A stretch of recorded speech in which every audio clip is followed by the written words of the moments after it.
This is your second presentation for week 2 readings, which will obviously focus on the Jones and Phelps article, Utilitarian Critique of Shareholder Wealth Maximization. It's a pretty straightforward article ultimately, but there are a few things we want to make sure that you're pulling out of this, including why it is that we're offering a utilitarian critique, and then what each component is of Jones and Phelps' ultimate argument. Some of the details you'll be able to pull out on your own, but we just want to make sure that we're offering something that'll help you trace the overall argument.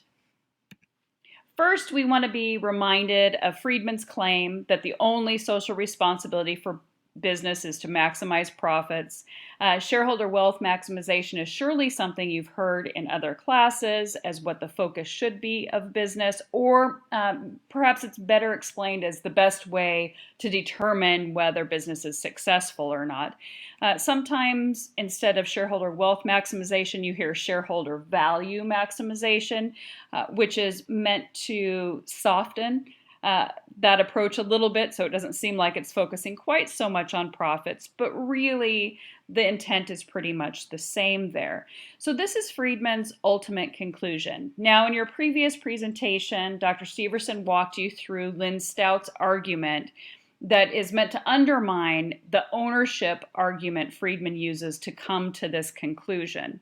But the truth is, even if you can undermine that ownership argument, someone could still come along and say, well, wait a minute, I still think shareholder wealth maximization, or more nicely put, shareholder value maximization, is the best way to ensure that we're improving and increasing social welfare. So the authors of this article are going to spend some time looking at that empirical claim and decide whether, in fact, that approach, shareholder wealth maximization, is the best way for us to approach this.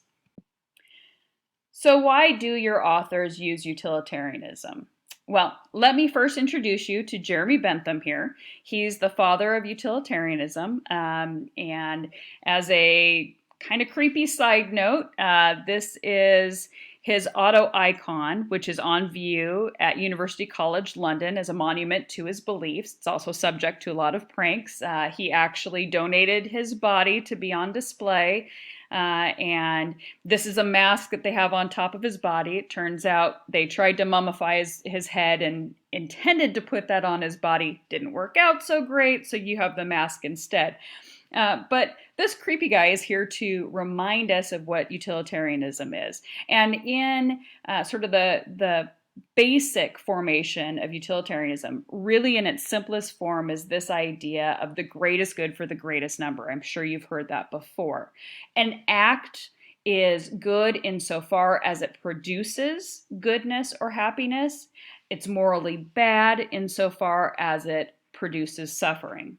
Right? So that's the basic idea of utilitarianism. Now that's act-based utilitarianism, where we look at each act and then determine whether it's good or bad based on the consequence. Did it make people happy?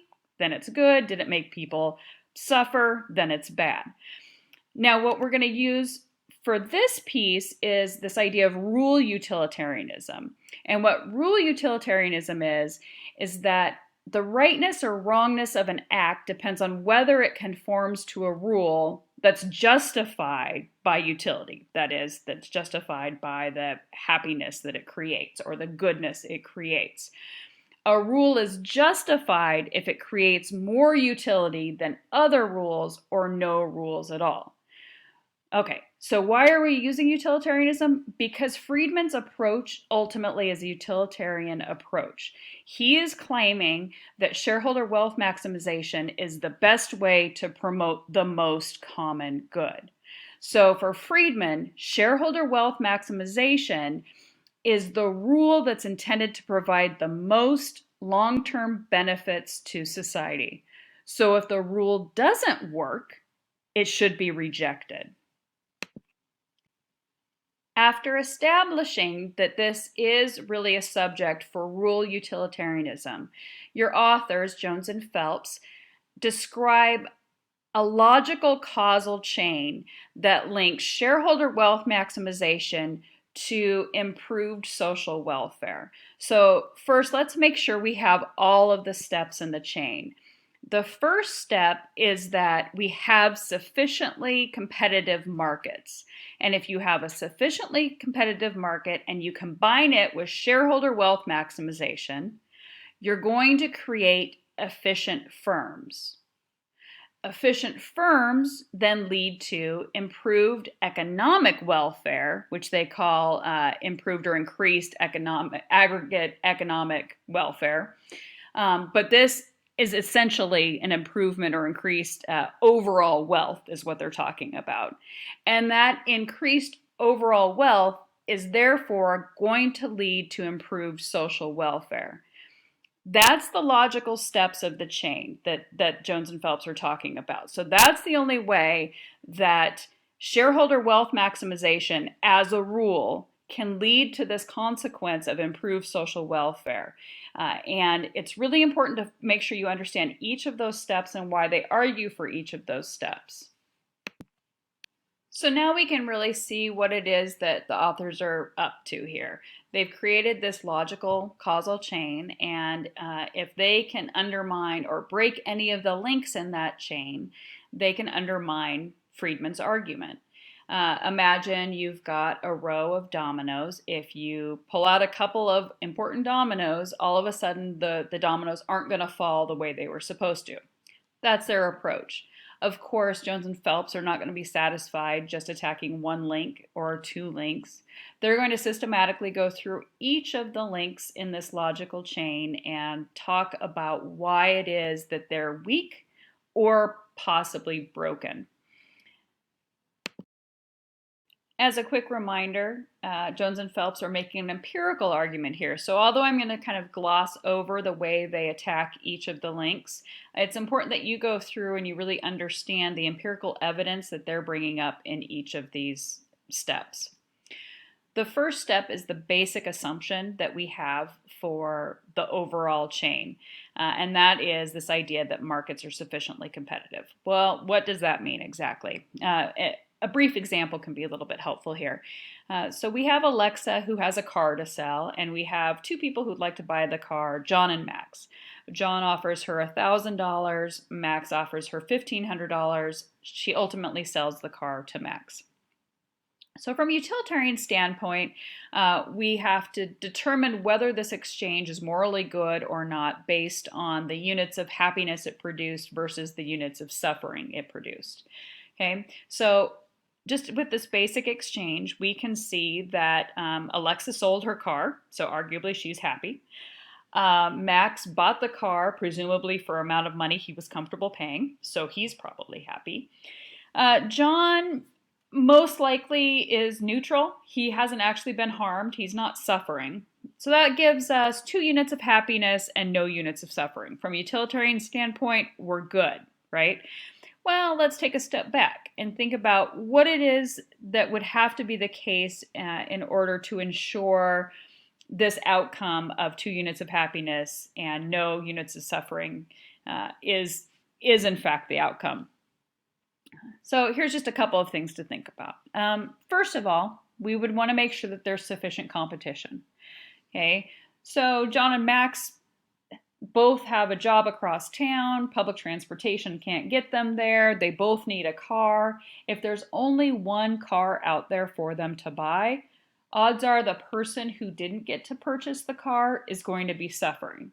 Okay, so we need to have enough competition in order to make this exchange not lead to any units of suffering. Okay, what else would need to be the case? Probably access to information. We can think of all sorts of ways in which there need to be important information, information about the quality of the car, information about any repairs that need to be made. You'd want to know, has it been in a wreck? You'd want to know all of those things. But also, thinking about it just from this basic exchange, say John really needed the car and he had $1,700 to spend. If he didn't know that Max was beating him by bidding $1,500, he might suffer, right? Because he would have been willing to raise his bid had he known that information. Okay, so we can see how access to information can impact whether this exchange actually is sufficiently competitive or not. How about from Alexa's standpoint? So we can imagine if she was under a great deal of duress. So in this basic example, we assume Alexa has a car to sell. She wants to sell. She's looking to make some money. There's not any harm that's going to come to her by selling the car for the prices that she's being offered. Well, let's imagine instead that the car is worth much more, like $5,000.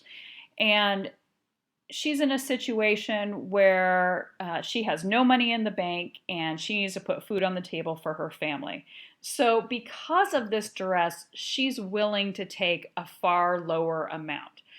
So that at least would make it so probably Alexa's unit of happiness isn't such a positive thing, right? So maybe Alexa isn't happy, but odds are Alexa's actually being harmed because while she might have enough money to buy food today, tomorrow she's out a car and out a way to make money, and how is she going to put food on the table then?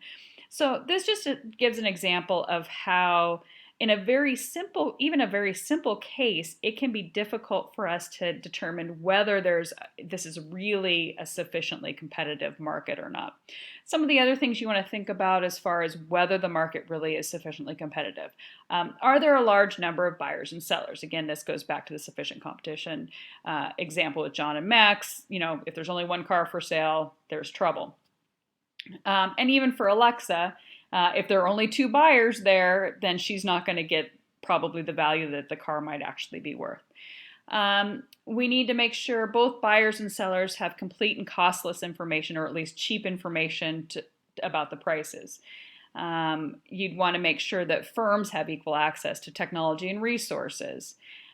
Firms and buyers and sellers can enter or exit the market at will. So you don't want somebody. This would be the case where Alexa was under duress. That is, that she kind of was forced to enter the market. Maybe she really needed that car, but she was forced to be a part of that and couldn't leave it because feeding her family was more important. You want to make sure that the actions of buyers and sellers are independent.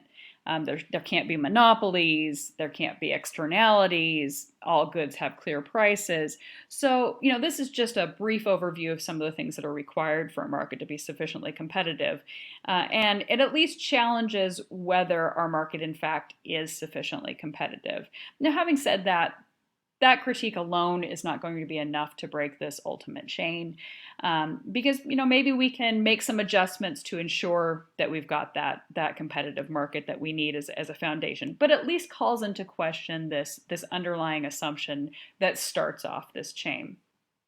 The next step in the chain is this idea that a sufficiently competitive market plus the focus on shareholder wealth maximization is going to lead to efficient firms. And that is that this is going to necessarily lead to these sustainable firms. And the authors are going to question this in a couple of different ways, but basically what they're concerned about is whether shareholder focus is the best way to lead to efficient, sustainable firms, or whether another approach, namely stakeholder approach, might be better suited to leading to these sustainable firms. And notice they are sliding a little bit their definition between efficient and sustainable. So their idea of a successful firm is one that is able to be around for a long period of time, is able to continue to grow over time. So it's both efficient and sustainable. And that's an important distinction that they're making there. One of the things that they argue is that the pursuit of immediate gains hurts firm efficiency. And they're arguing that because shareholder wealth maximization tends to focus on these immediate or short-term gains. That should remind you of what was in the Handy article, where he talked about how investors now only hold these shares for a short period of time and they're looking for a quick buck. Similarly, when you've got CEOs or other decision makers who are just focused on the shareholders, or who themselves are incentivized by their their stock options, that might lead them to be focused on this much shorter term growth that oftentimes undermines the possibility for sustainable long-term growth. Now, this might not have been something that Friedman would have been thinking about because at the time that he was writing, people were still investing in firms for the long term. But certainly as we take a snapshot today, there has been a pretty clear shift to where people are investing just for these short-term gains. Not everybody, but certainly it's happening. So the authors argue instead that the stakeholder approach might be better for the sustained growth because that approach involves not just trust between the firm and the shareholders, but trust between the firm and all of its stakeholders, its employees, its shareholders certainly, the community in which it resides, other people that are part of the supply chain, even people who don't get to engage in business but who are impacted by that firm. So the idea that they have there is that by creating this trust amongst all of your stakeholders, there's a much better chance that the firm is going to continue to grow and be sustainable over a long period of time and therefore be more successful and more efficient over a long period of time. Okay. So the next step in the chain is the idea that efficient firms necessarily increase aggregate economic welfare. So that is, they increase the money that's out there. And your authors, again, have a few different ways that they challenge this idea. First of all, they talk about negative externalities. I'm sure you've talked about that in a lot of other classes, that really efficient firms, it might be much better for their bottom line to do some polluting. Well, that's not so great for some communities. So although there might be some people making some more money, it might be very detrimental to other people's economic welfare. Say people who are on farmland or people who fish for a living or things like that. So that would be just an example of how a negative externality could in fact decrease the aggregate economic welfare. Additionally, the authors talk about the tragedy of commons. This is the idea that utilitarians believe, and Friedman certainly also believes that this idea that if we all act within our own rational self-interest, we will in fact increase economic welfare and social welfare. And the best way that people undermine this is just coming up with examples where people or firms are acting in their best self-interest and it in fact harms others. So one of the easiest examples on an individual level is talking about rubbernecking, and that is we're all on our way to work, we see a big accident, we want to turn and look at it, we know it'll only take us a split second to turn and look at it, and it's in our rational self-interest, or it's in our self-interest because we're curious. It's in our rational self-interest because we know it'll only take us a second to ascertain what's going on and move on down the road. But when everyone acts in their own rational self-interest and everyone chooses to rubberneck, what happens? What ends up happening is that we end up having a traffic jam. So that's just sort of an example on a basic level of the tragedy of commons, that everyone acting in their own rational self-interest, in part because we don't have perfect knowledge of how everyone else is going to behave and what that ultimate outcome is going to be, it might not lead to this improved social welfare. And then the third thing they talk about is this idea of an increase in guard labor. You should just take a few minutes to look at that. The idea is that these efficient firms, this seems to be happening, we're moving from the production of goods to the appropriation of goods instead. So we need to have more guard labor out there, that is watching how that appropriation is happening, and that doesn't seem to be increasing the wealth, which is what this argument is. So as these efficient firms move from producing and selling to appropriating, and instead of creating wealth, we are creating these guard labor positions that don't seem to be increasing aggregate economic welfare. The final piece is this idea that if we do increase the aggregate economic welfare, if we increase the wealth, we're going to have greater human happiness. That is, we're going to have improved social welfare. And this is this idea that the more wealth we have out there, the more freedom people have to do what it is that makes them happy, is really the utilitarian argument to this. And it seems to assume that wealth is a necessary means to that end. That is, without that wealth that then buys us that freedom, we're not going to achieve that level of human happiness. So there's a lot of different evidence about this. First of all, we have evidence that either this isn't the case at all, that is, that wealth isn't what's going to lead to human happiness. And for that, you can look at some cross-cultural things and other nations and other cultures where greater wealth doesn't, in fact, lead to a higher level of human happiness. Or we can look at a lot of research that's come up recently that's talked about that there is a cap, actually, to the amount of wealth that leads to human happiness. So again, we've got this cross-national difference. Other factors need to be considered. You know, there are other things that lead to human happiness in other cultures.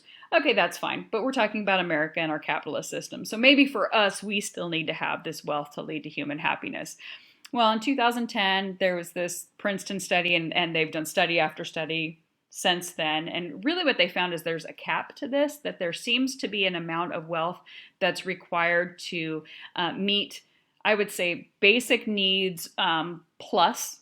So it's not just about, okay, you can feed yourself and you have a roof over your head and those things, but you need to have somewhat of a decent life where you've got some ability to have vacation time or have hobbies or care for your children or those sorts of things. But then above that, there's clearly diminished returns on increasing your wealth. So that figure seems to hover around $70,000 to $75,000. That, of course, changes depending on what city you happen to be in slightly, but it doesn't change as much as you might expect. But it seems like that's the magic number that up until that point, your happiness really does improve as you increase the wealth that you have. But once you get to that income level, it turns out beyond that, it doesn't really make you that much happier. So that really undermines this idea that just by increasing this aggregate economic welfare, just by increasing wealth, we're guaranteeing this greater human happiness. There's other anecdotal studies you can look at. There's a lot of interesting happiness data from lottery winners, for example, or maybe not so much happiness data from lottery winners. That's another example. You can look at the changes over time in nations as they've become more prosperous to see, again, that same sort of trend, that is that to a certain point there seems to be more happiness, but then after that, something else must be accounting for the happiness. The point of this is basically that this idea that just because you're providing more wealth or creating more wealth does not guarantee that you're increasing human happiness. So for each of these steps in the chain, the authors offer some empirical data to undermine, to question, potentially to break some of these links in the chain. The argument then is Friedman has this conclusion that the only social responsibility for business is to maximize profits. That conclusion is based on his ownership argument, which a lot of people actually think is the law, that, as you read in the Stout piece and heard from Dr. Severson, is not as written in stone as it seems to be. So that's the first part. And then the second part is, well, okay, so it's not the law, but come on, we know that maximizing shareholder wealth is going to lead to the greatest amount of human happiness, or it's going to lead to the greatest amount of social welfare. Well, to look at each step empirically, maybe not so much. Maybe there are other approaches that are better suited to ensuring this ultimate greater human happiness, which again, when we talk about what the purpose of business is, we know that the purpose of business is to improve the common good or to promote social welfare. So from a utilitarian standpoint, and especially a rule utilitarian standpoint, if the rule is social if the rule is shareholder wealth maximization and it doesn't lead to the consequence of the greatest amount of social welfare, then we need to reject the rule.